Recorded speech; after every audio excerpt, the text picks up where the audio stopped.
It's never been a mystery to me why people are depressed.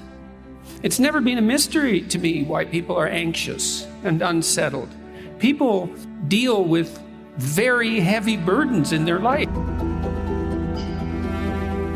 There's far more to you than you think, because it turns out that you have substantial problems, genuine, deep problems of malevolence and suffering, but that if you decide that you will take that on as your responsibility, dark as things are, there's more light in you than you know what to do with, and there's more light in you than you can possibly manifest.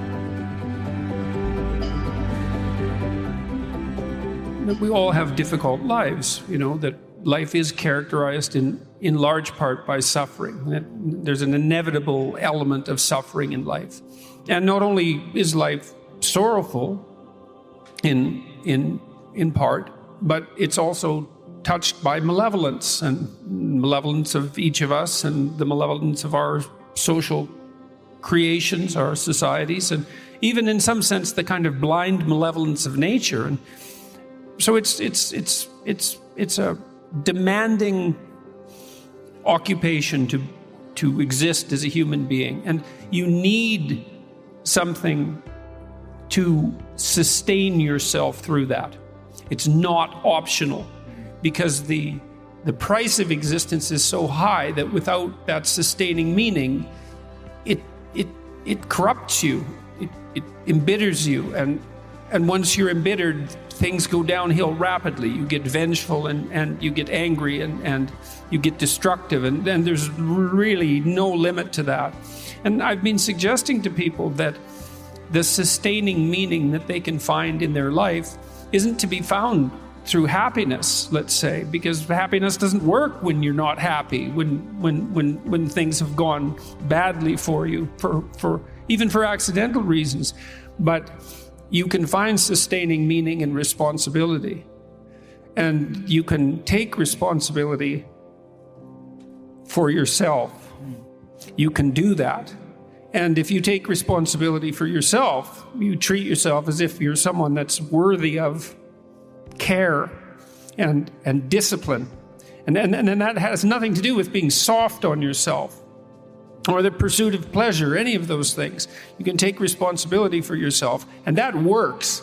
And then if you do that properly, you can take responsibility for your family. And then if you do that properly, you can take responsibility for your community, and you can continue to burden yourself voluntarily, let's say, with a greater and greater range of existential challenges. And all that does is make more and more and more of you. And that works as an antidote to the catastrophe of life. And so I speak to my audiences seriously and pessimistically in some sense about part of the substructure of existence, the mortal side, the fragile side. But there's more to you than there is to what faces you.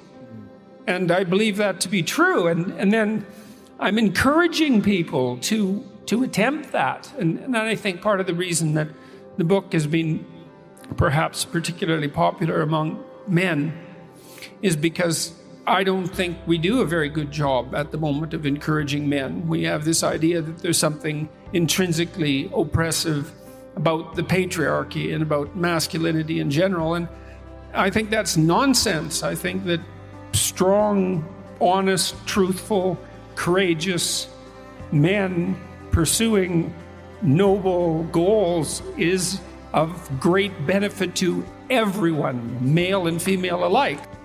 I've always looked at things, I think, in some ways from the opposite perspective of most, and maybe even most psychologists. It's never been a mystery to me why people are depressed. It's never been a mystery to me why people are anxious and unsettled. It seems obvious why they're concerned and hurt and anxious and unsettled. I think the mystery is how it is that we can conduct ourselves so that can remain under control. I mean, people deal with very heavy burdens in their life. You don't have to talk to someone for very long. Someone you might be thinking is doing quite well in the world, and sometimes people are. But you don't have to scratch very deep beneath the surface before you find out that they have a family member who has a serious illness, or someone who's suffering through an economic crisis of one form or another, or who there's some source of genuine tragedy 1 degree removed from them, if it's even removed. And most people, even as individuals, have at least one serious problem that they're dealing with. And so it's no mystery that people find it difficult to orient themselves in the world. And the mystery is, well, what can you do about it? And we do know what you can do about it. What you help people do is to identify their problems. That's the first thing, is to confront what's there, the reality of what's there, as bluntly as possible. And so you often end up, as a psychotherapist, talking to people about their array of problems. It's as if they're putting their cards on the table.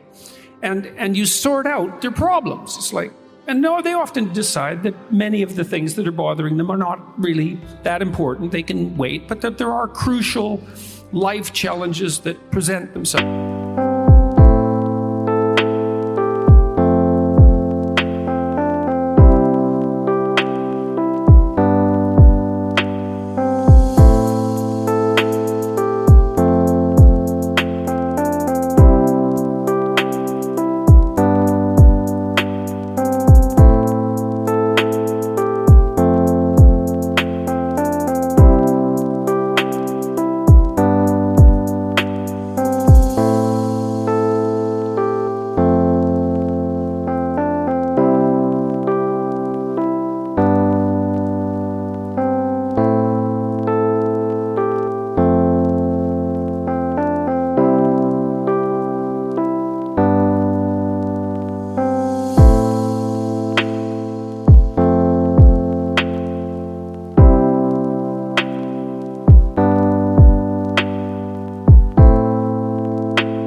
To them. And they're not just psychological problems, although sometimes they are. They're problems in life, right? Existential problems.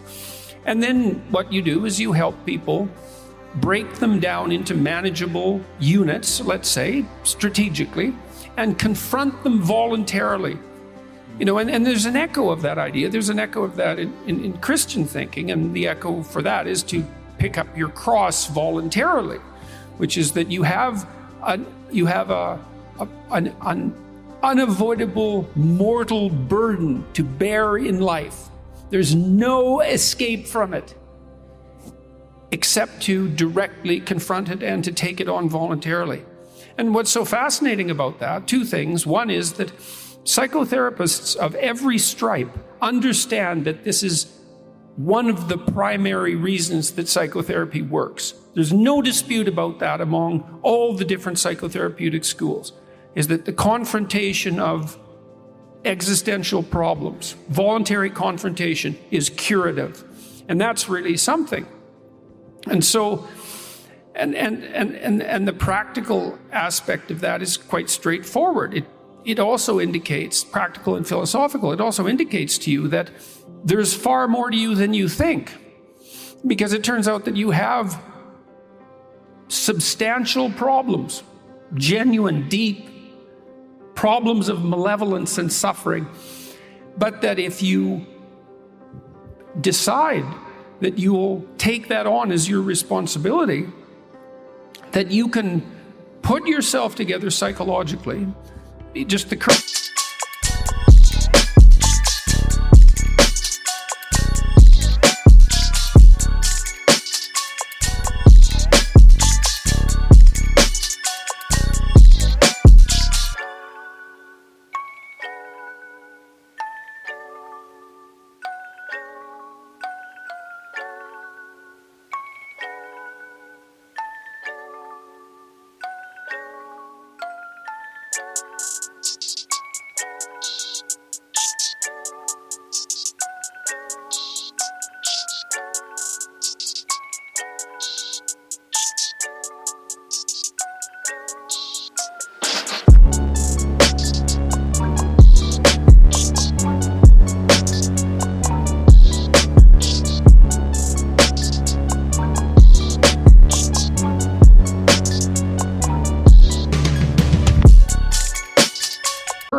you can actually solve the problems.